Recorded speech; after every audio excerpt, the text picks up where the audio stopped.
Welcome to Unsilent with your hosts Dave and Brian. This is not another current events podcast.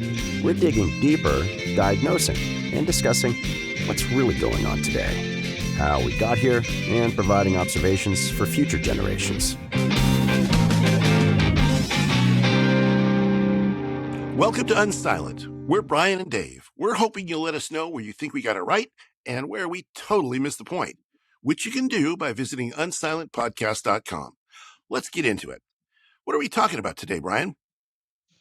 Well, Dave, how would you explain to somebody 80 years from now or 100 years from now, if you had a time machine or if you, whatever the mechanics of this, however it worked, I don't know, but you're talking to somebody 80 or 100 years from now and you're explaining to them or trying to explain to them this arguing we're doing as a nation and as a society and as a people about free speech.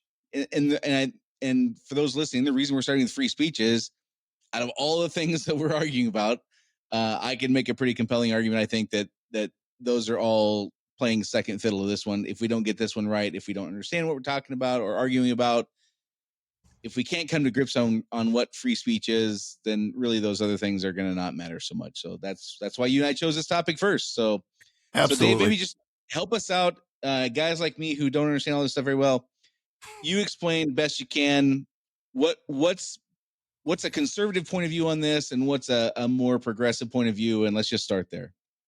Well, if you break it down to the most basic thing, words are the most powerful things there are, right?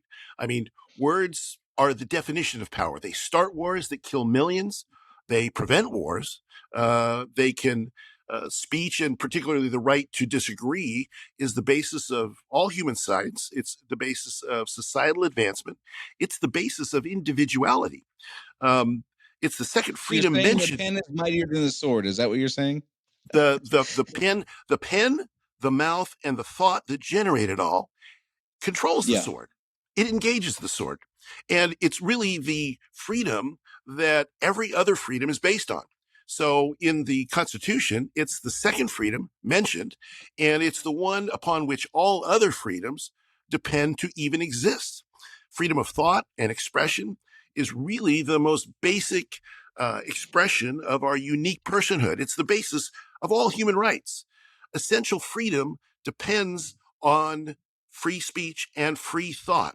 Now, that's also the conservative position that human beings, we are all basically endowed by our Creator with certain unalienable rights, and one of them is the right to think and say what we feel and what we think. But hold on, Dave. The argument I hear all the time is you can't yell fire in a crowded movie theater, and there are certain things you can't say. That's right. So even in the most liberal application to free speech, we haven't had free speech maybe ever, and certainly not in my lifetime. There are things that you literally cannot say, or you get sued, you go to Absolutely. jail. Like there's consequences, right? So certainly we can't mean that any kind of speech is okay, but explain the best as you can. What would a progressive person, what are the AOCs of the world? What are they saying, quote unquote, free speech is or should be or whatever? Well, if we start with the limits of free speech where we've traditionally had them, the Supreme Court has ruled over and over and over about what those distinctions are that you're talking about. Freedom of speech is the right also not to speak.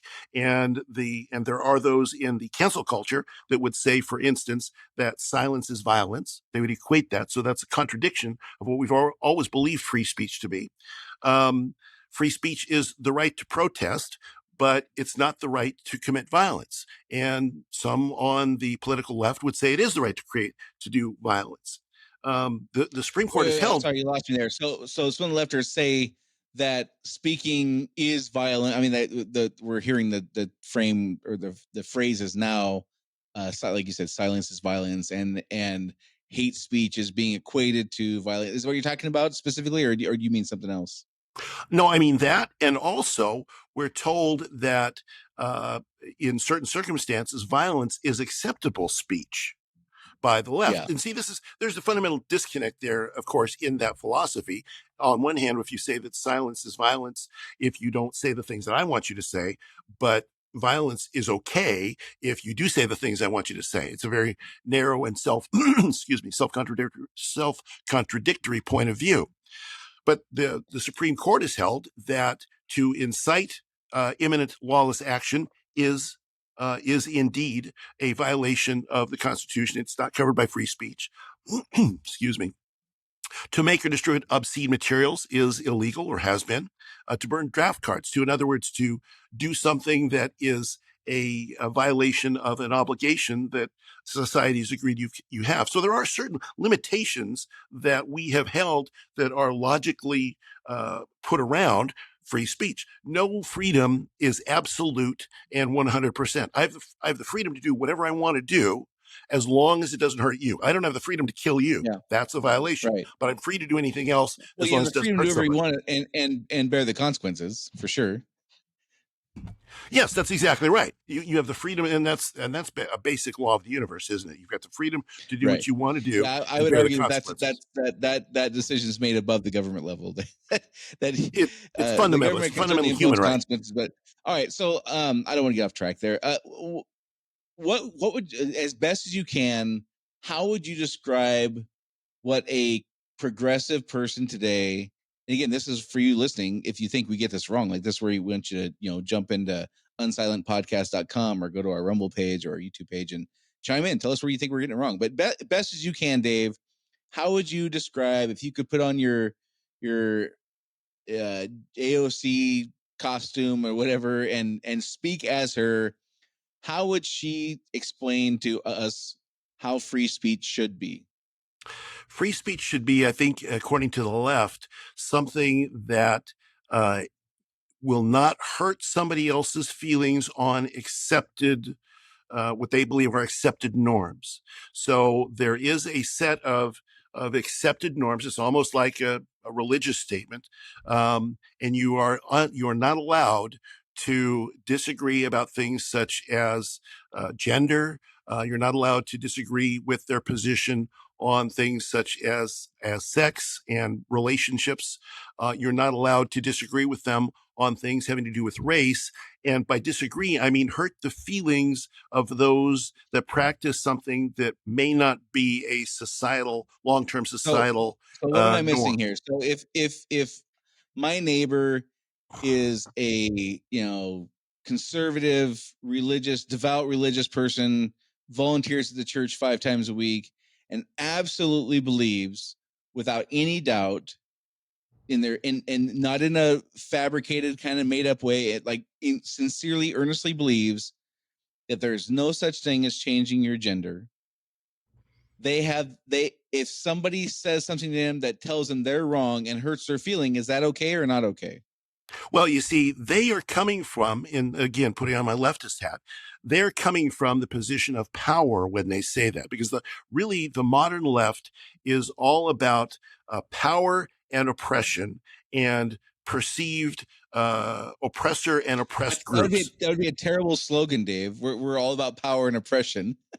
What do they say they're about? I mean, obviously they're not going to say that. What do they say they're about? Like how do they get around that scenario I just gave, where they can't paint themselves into a corner, obviously, and say, well, it's okay for us to shut your neighbor down because they don't agree with what we do.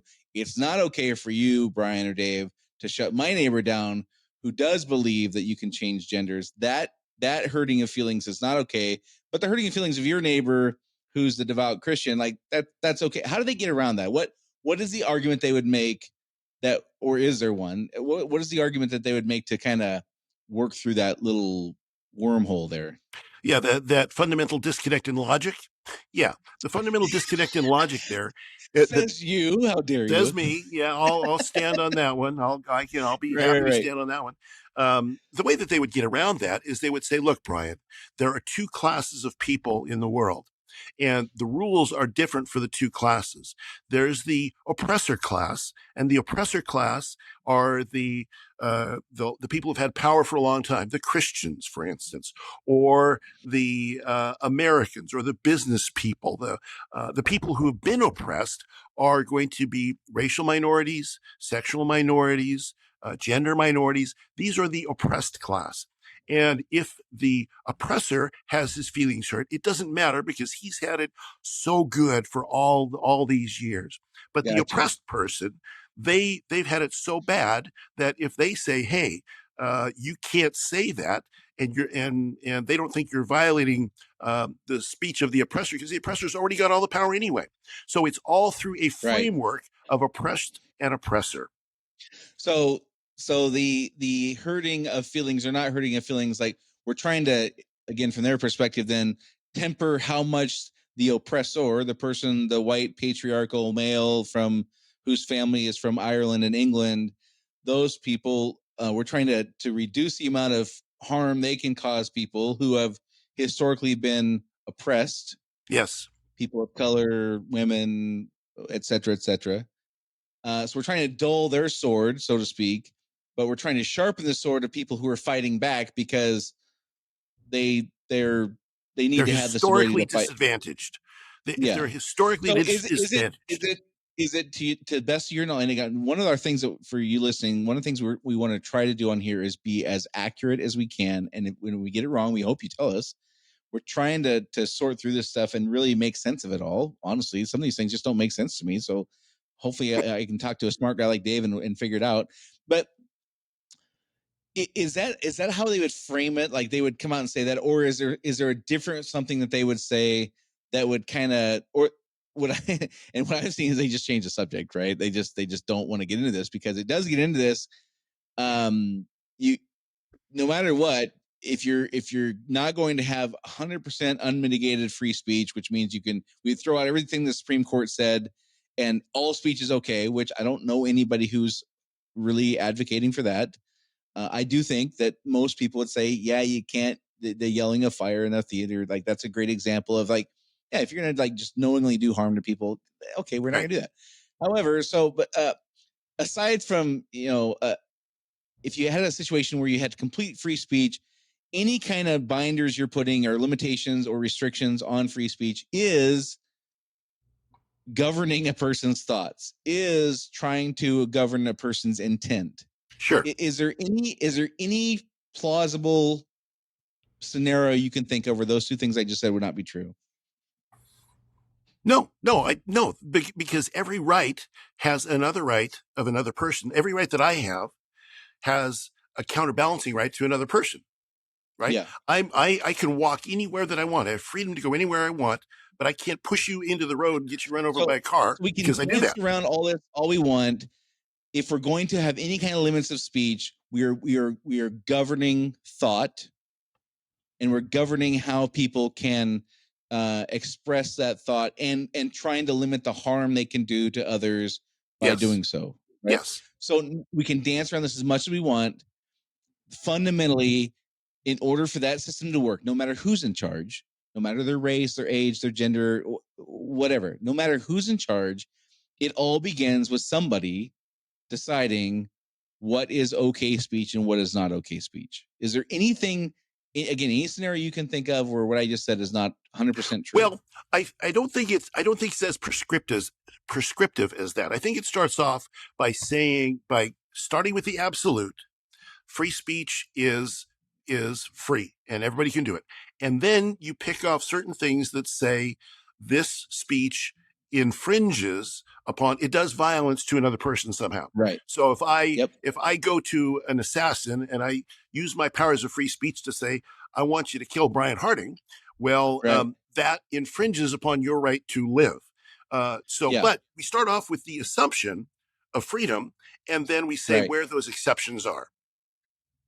Right. But the we is somebody has to be appointed, elected. Society has to do that. Somebody has to either be chosen by society determining or a force trying to move society. Somebody has to pick who's in charge of making those calls and strikes on what is okay good speech and what is not okay bad speech. That's right. So and so no matter how we my point is, no matter how we slice this and dice this, it ultimately always comes down to who gets to say, who gets to call the balls and strikes. Yes.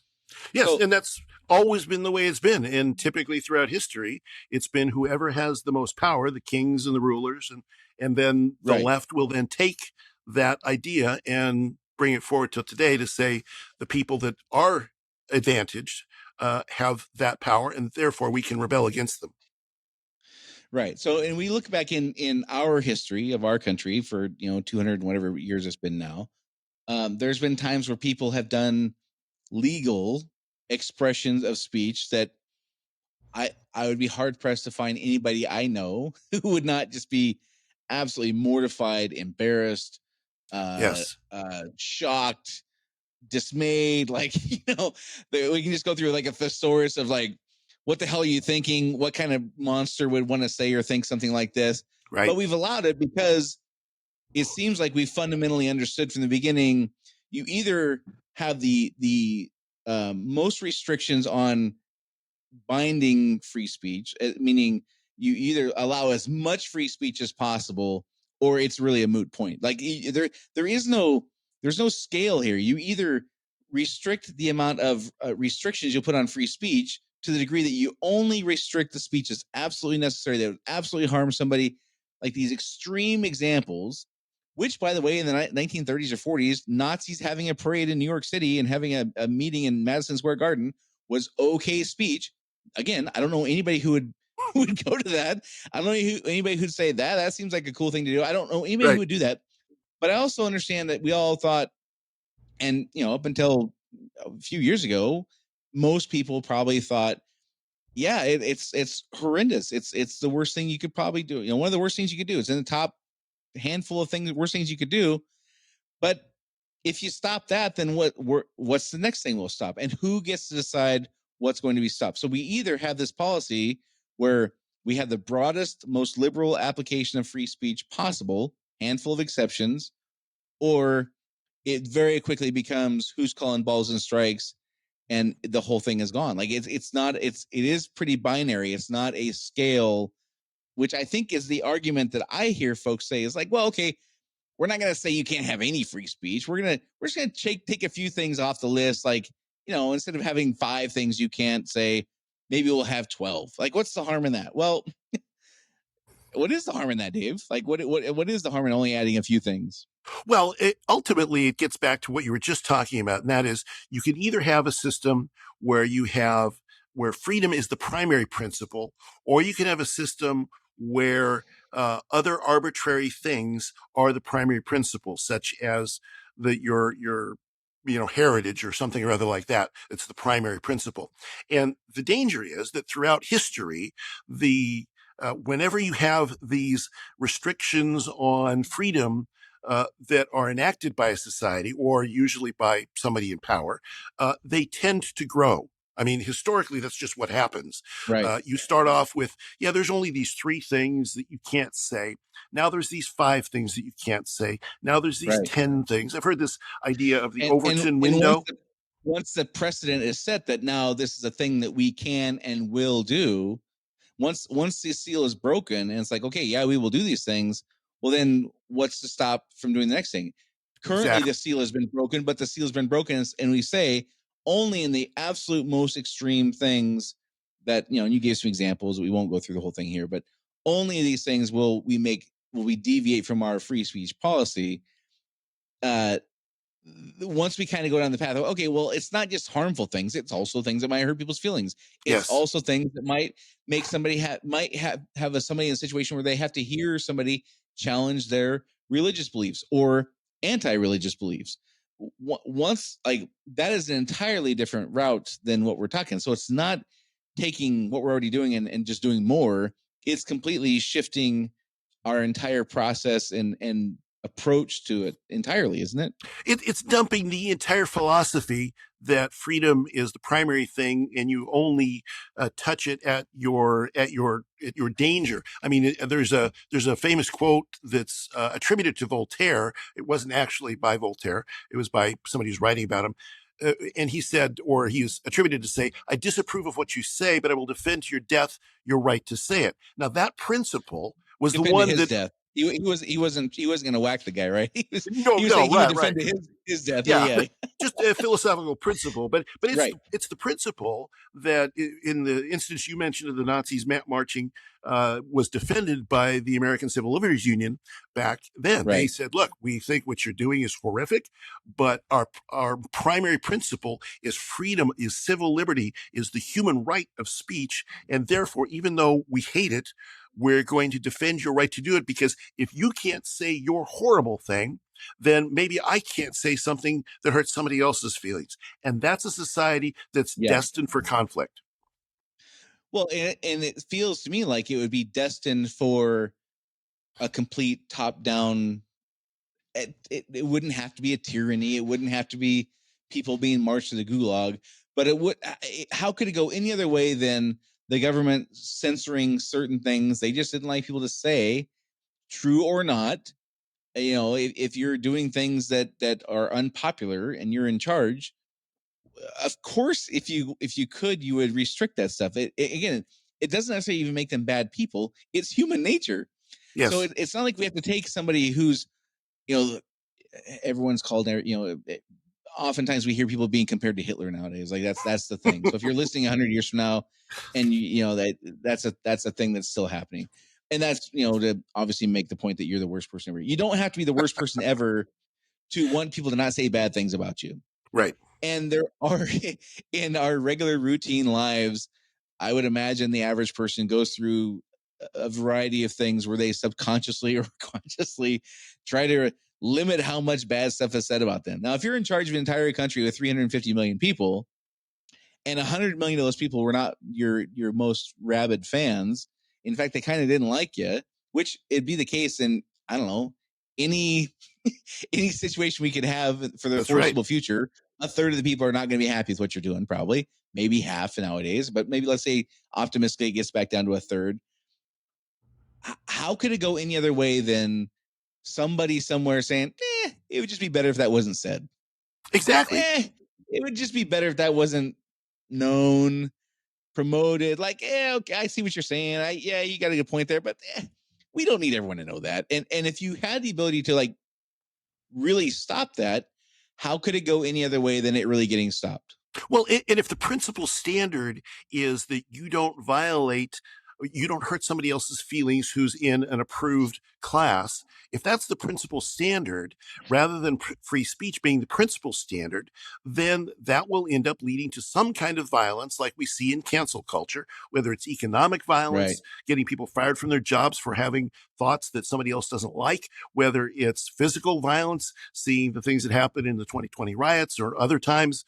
If it in any situation, that's going to naturally and logically over time lead to violence and lead to more controls over other freedoms, because free speech, freedom of thought, freedom of speech are the first freedoms on which everything else is based. Freedom of movement gets restricted when people say things they're not supposed to say. I think Right. it's in Canada, there's a Canadian pastor who was jailed because he didn't toe the line on certain societal norms that Canada has in place Right. these days. So all the other freedoms begin to be infringed upon by a powerful tyrant or a powerful system or party or whatever that starts to restrict free speech. So if we value individuality, if we value the basic human right, the most basic human right is the right to think what you want to think, even if you're a Right. nutburger. You don't have a right Yeah. to enforce that on somebody else, but those basic human rights begin to be violated in a system more and more and more that restricts freedom of speech and freedom of thought and freedom of expression. There used to So be this thing let's go when ahead. you and I grew up, there used to be a principle about free speech that we were taught as kids on the playground, and that was sticks and stones can break my bones, but names will never hurt Right. me. There used to be this expectation that you don't go through life without being offended. You don't go through life Right. without people saying you're a weird guy. You don't go through life without somebody saying everything you say is completely wrong and I hate it and it's destructive. That used to Right. be okay to live in a society like that where there's some friction.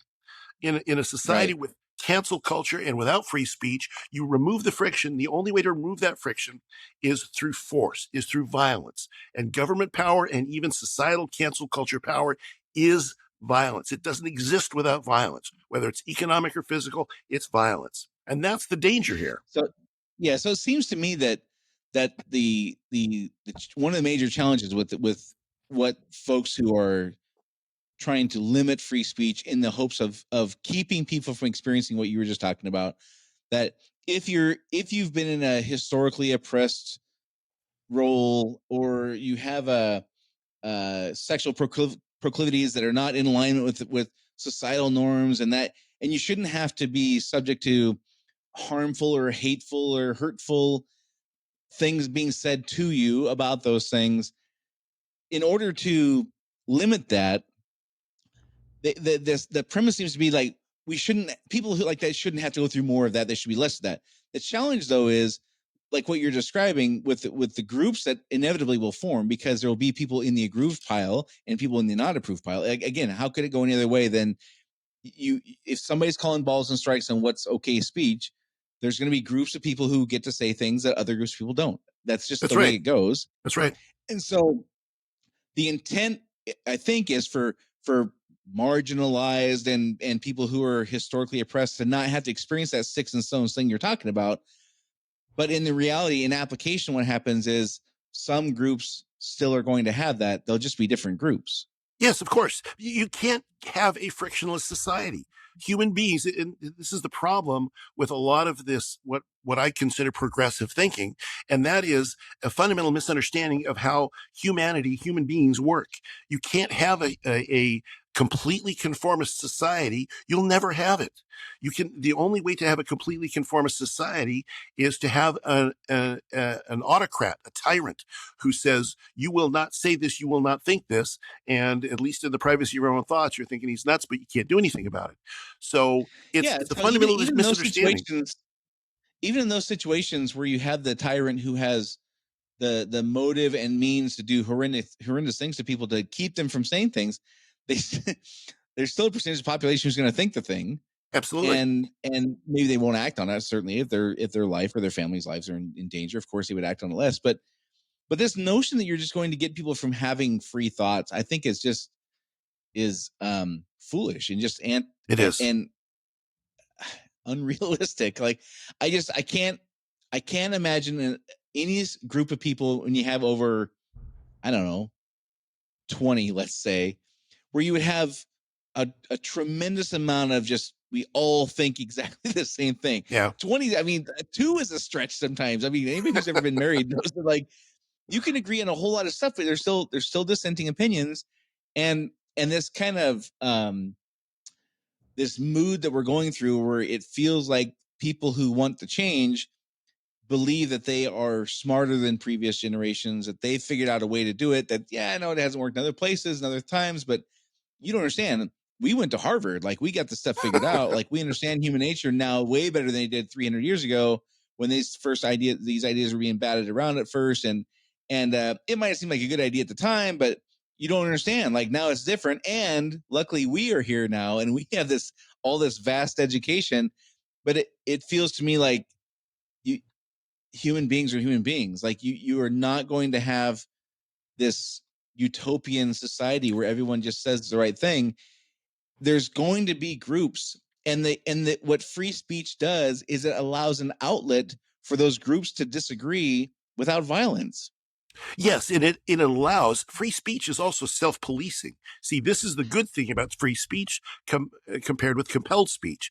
Free speech is self-policing, because if I say something dumb, you can say, or something offensive, you can say, Dave, I really don't like that. It makes me feel bad, or here's what's wrong with your thought. Whereas when you don't have it, shunned by society because you're a moron.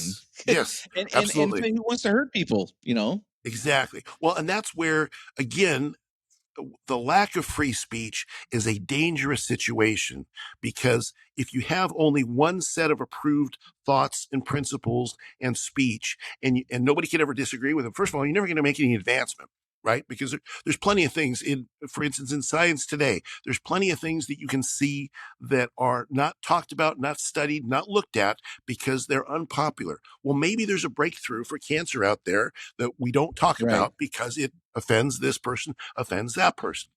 So free speech is critical for us to advance in any as a society that is improving, all the improvements in society have been brought about because of free speech. So if you take a look historically, let's look at one thing, and that is the racial challenges we've had as a society, like every society's had. We'll talk about that in another episode, I know. Yeah. But the thing that has done more to eliminate that than anything else has been people talking to people who are different from them. Right. Free speech. And both in large groups and one-on-one. Right? Absolutely. There was a time where certain races of people, certain races and genders could not talk to other races and genders. Like in 1933, somewhere in the world, a black man could not talk to a white woman. I'm sure of it. I don't know. Yep. I don't know the county, but I'm sure that was a thing. And we've grown. I don't know anybody who wouldn't say that we've grown because that is not a thing anymore. Exactly. And then the other end of the spectrum, you look at Martin Luther King having, million people speeches in DC and in Selma and things like that. That kind of speech moved things forward. And I think that one of the things that we lose sight of is the reason we make progress is because we find ourselves heading down a road that is not productive. Right. And the way we find out it's not productive is because somebody tells us. Exactly. And we back up, we regroup, we make a different decision individually or collectively, and we try a different route, and that route leads to more success. And I think that's the part that one of the parts that is not talked about in this conversation about free speech is I think people kind of wrap their heads around, if you don't have free speech, there's only one other way to solve disagreements. And I don't know. There's only one I can think of anyway. I'll put it that way. Right. If you can't have free speech, there's literally only one other way I can think of that you solve disagreements, and that is not a path any of us want to go down. Right. But the other thing is, how could you possibly have progress individually and collectively if people aren't pushing back on you and allowed to push back on you? I mean, was it Galileo who was told that like the Earth revolves around or the sun revolves around the Earth, or was it Copernicus? I don't remember what it was, right? Yep. Whatever. So if that had never resolved itself, think how the absurdity of that never resolves itself, and that's still how we think today. Exactly. It's absurd. The only reason that we don't have that thought now is somewhere along the way, somebody was allowed to say something like, "That's stupid. Stop it." Exactly. Well, and I'll bet you some of these feelings that hurt along the way. Absolutely. And I mean, look at the issue of slavery. If people didn't believe that Black people were just as good as they were, they wouldn't have been willing to fight and die for them. They had to have this disagreement. We had to have this disagreement between North and South. We had to have this idea that people are people. It doesn't matter who they are, what skin color they are, tall, short, whatever, that none of that matters. If people didn't have the ability to talk with one another and to express this, then we never would have had that advancement that we had as a result of learning things we didn't know before, things that people didn't experience before. That's the basic principle of advancement in human society, whether it's science or whether it's society, is disagreement. With this part, this is one of the things that I struggle with the most on this topic is, again, let's say I'm a liberal arts. I went to Evergreen College and I'm like a liberal arts major and I'm 23 and a half years old. And I think that guys like me and you, I can't wait till you're extinct. Like society's going to move past you, Rubes, and I can't wait to live in that world or whatever. How can a person like that look back through the evolution of our values and the progress that's been made in people's lives as far as how long they live, the circumstances they live, and the way they get along with each other, and the way that they're allowed to live in a more free way? How can they look at those things and not attribute that by and large to free speech, specifically from the late 14 or 1500s when England really started down this route, and then the US becomes a thing, and we like set the standard for what quote unquote free speech is, and we just like completely obliterate previous notions of that. And you look at the progress that's been made, some places more than others, there's no question. I would argue the places where progress is made the most are the people who embrace these values I'm talking about the most. Absolutely. But whatever.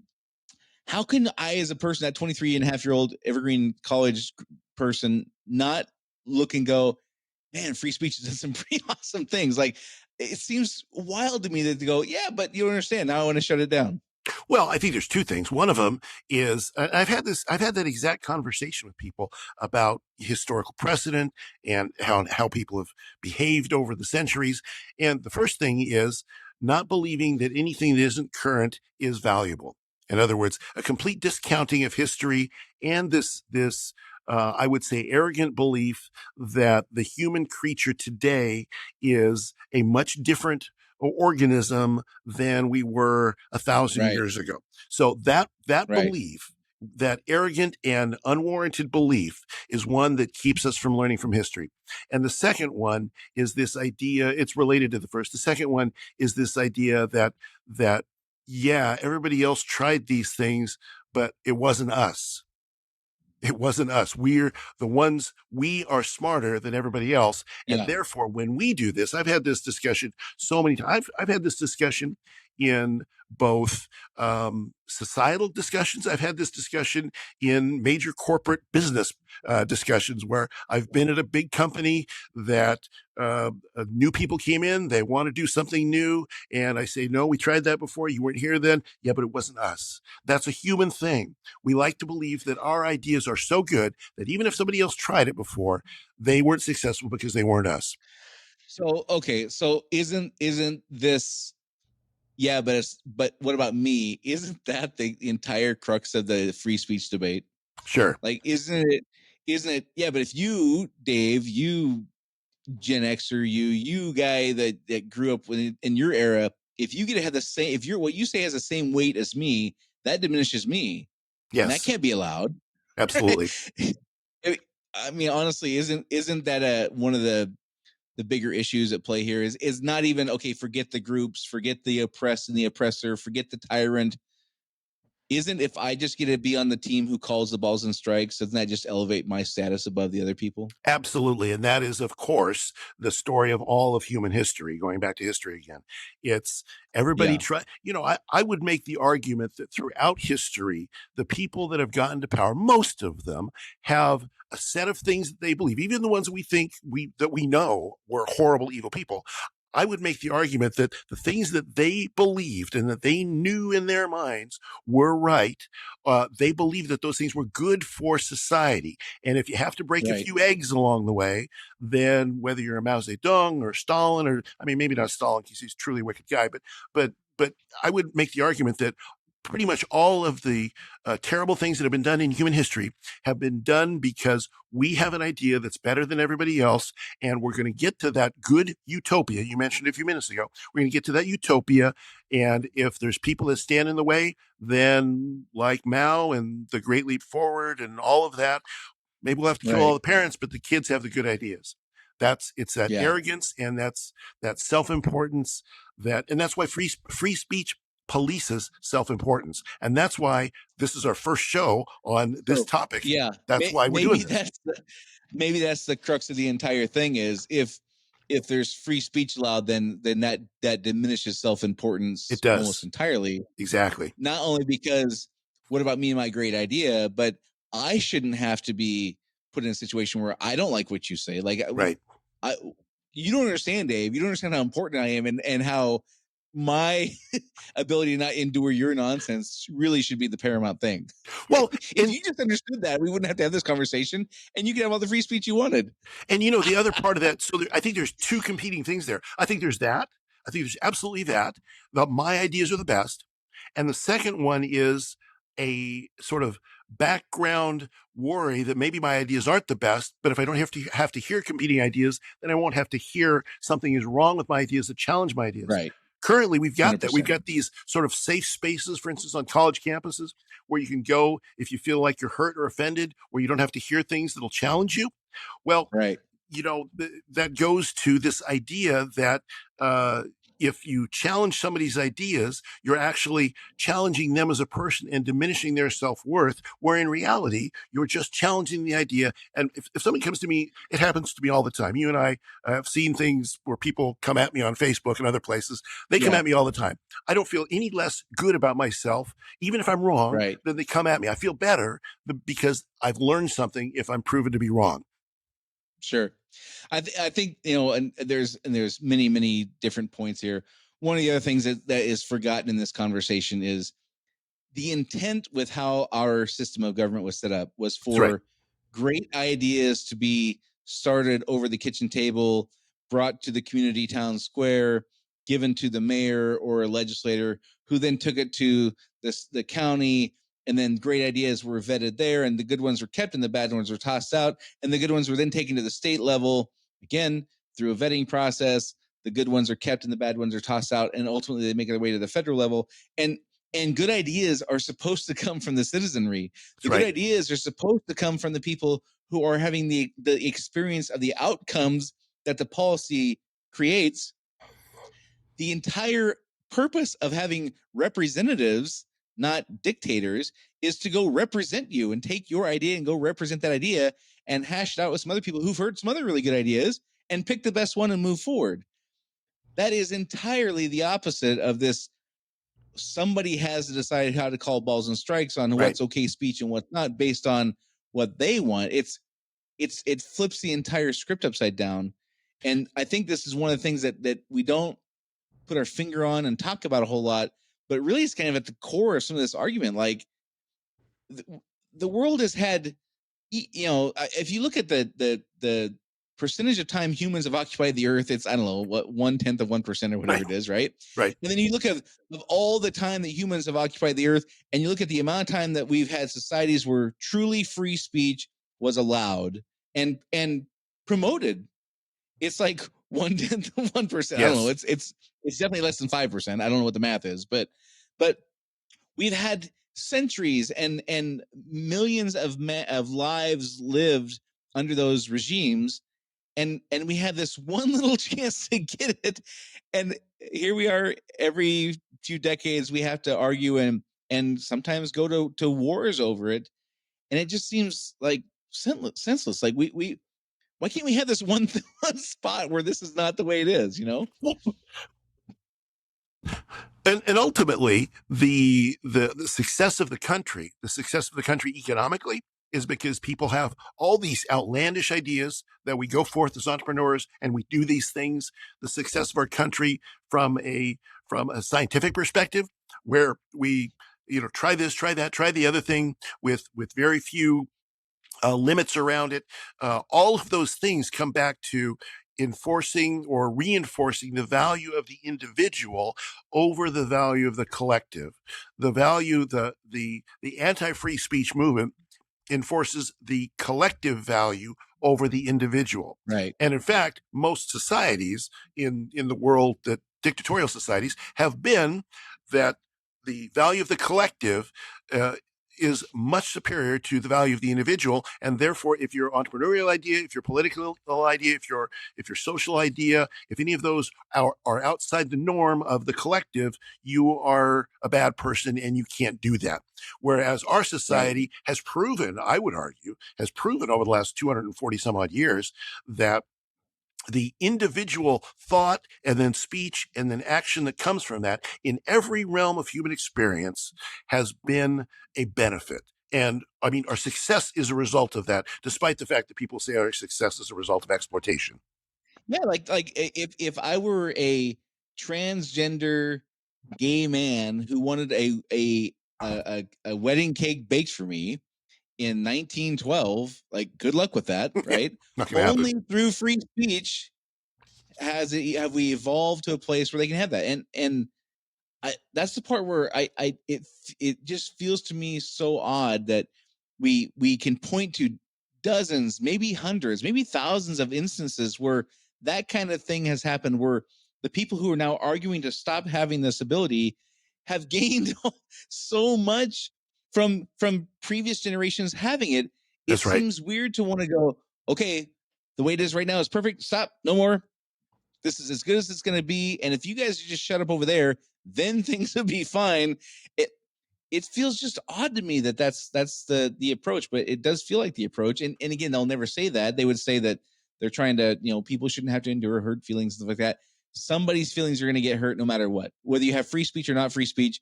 I guarantee the guy who can't talk in China right now because he's afraid of losing his house or his car or his wife or whatever, I guarantee that guy has hurt feelings. That's right. Well, and don't you think that a lot of that is momentum? So you can take a worthy societal movement to equalize opportunity for people, and when you've got momentum in that direction, it's easy then to push beyond the noble goal into the ignoble goal. In other words, not treating people differently because of their skin color. You can take it to that noble goal, and then you can move it beyond that and say, because ancestors were treated in a poor way, we are going to reverse the scales and make you feel like we felt, for instance. And so it's pushing beyond, and power does that. All societal power does that. You make a certain amount of progress, and this is why the political parties have challenges, because you win, and then you think you've got a carte blanche to do everything. No, let's get to the noble goal, the noble philosophy, and then stay there. This is, and we're going to talk about this more in a later episode, but this is kind of the story of humans over time. Either I am superior to you because I have this God-given, or the universe has bestowed some kind of gifts upon me that you're just not. Yeah, I'm sorry you didn't get them. You didn't win the lottery of life like I did, but I have these gifts, and I had this superiority over you for whatever reason. We pick things like often race and gender and all kinds of, family history, money, certainly. Like there's all kinds of reasons we pick this. That is one reason I can be superior over you. And the other one is you've done something to harm me, and therefore what I'm going to do to you is justified. And therefore, and so I'm superior in that I shouldn't have to have the same consequences as you because what I'm doing is righteous. Right. So in both cases, I am the righteous one. Either it was God given to me, and I'm sorry about your bad luck, Dave. You just didn't win, and I'm righteous that way. Or it's retaliation or retribution. That's the story of human existence. Somebody always feels superior for one of those two reasons, and that person always wants to shut the other person up. And if they won't shut up, then we'll have to go ahead and use force. Is there any story in human history of societies that does not follow that exact trajectory? That's always how it follows, and it's always also based on personal, shall we say, definitions of fairness. Right. So right. If I look at the philosophy that I try to follow is one that says fair is equal application regardless of who the person is, right? Regardless of anything. It's individual. It's me now, not me, not my ancestors, not my, offspring. It's me now. And me and everybody else should have the same exact sort of treatment by society as everybody else. And that to me is fair, equal in opportunity. Now, I don't have the other problem, I think, with the progressive philosophy in this regard, and it gets back to speech again, is how do you define fair, right?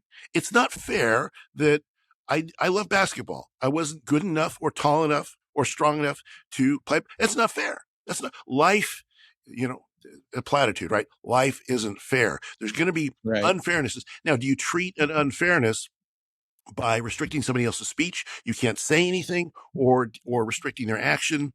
That's another episode, I think, though. Yeah, for sure. All right. So as we get close to wrapping this up, then what are the consequences here? Like what, again, if I'm the Evergreen State kid, 23 and a half years old, and I mean, I know you and I think that we've gone over for 45 minutes now what we think the consequences are of not having free speech. Like the only alternative is violence. You're going to set up a situation where tyranny is likely, if not certain. You're going to have groups of people who are in favor and out of favor, rather than everyone enduring unpleasantness equally. We'll pick and choose who has to endure that unpleasantness. So, and ultimately, I think that for you and I, of course, you tell me where I'm wrong here, but this is the only path to avoid violence on small scale and big scale stuff. Big scale meaning the biggest scale, and small scale meaning arguments with your neighbor. Just there's only one other resolution to those kinds of things if you can't talk about. But again, so I'm the 23 and a half year old kid from Evergreen State. What do I think the consequences are if you and I get what we want. If Dave Parkhurst gets what he wants and we continue having free speech, what am I worried about? What are the consequences I'm afraid of?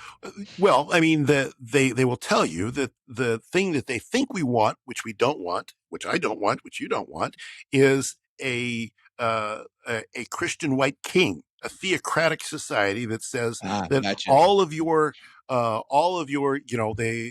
going to do like they do in the Middle East. We're going to throw gay people off buildings and kill them. Or they think that's what we want. Right. We don't want that. We don't want people to be hurt like that. They think we're going to enforce upon them what the reverse of what they want to enforce upon us, as opposed to saying as opposed to saying that we simply want a level playing field for everybody. I don't want somebody persecuted because they're transgender or because they're gay or because they're anything else. I don't want anybody persecuted because of anything.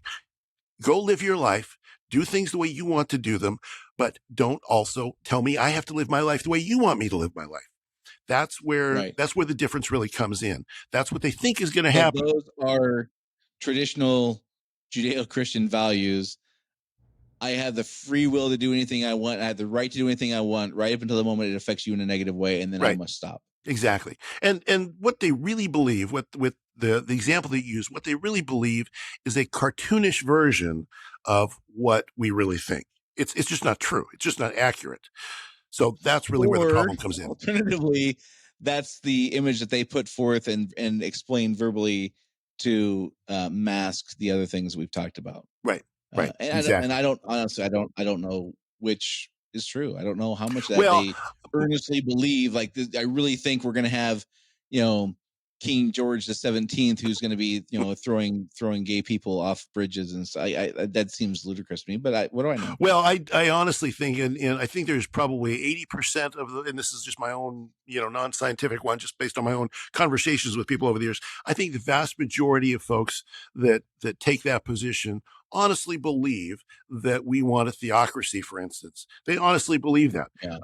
Part of what I try to discuss with people is, no, that's not what I'm not interested in giving anybody that kind of power. I'm not interested in an atheist king. I'm not interested in a Christian king, except for one from heaven. Yeah. I mean, I know we're running late on time here, but if that was what was really wanted and desired, wouldn't we have come to like physical blows when gay marriage was legalized, or before that when civil unions were legalized, and before that when gay couples could adopt children? There's been a number of things that, like, if what you're describing is the outcome that was truly desired, bad things would have happened over things not including free speech. It would have been these other major alters to traditional ways we look at how life, quote unquote, should be lived. There's been some major changes, course corrections in the last 50 or 100 years that are like massive.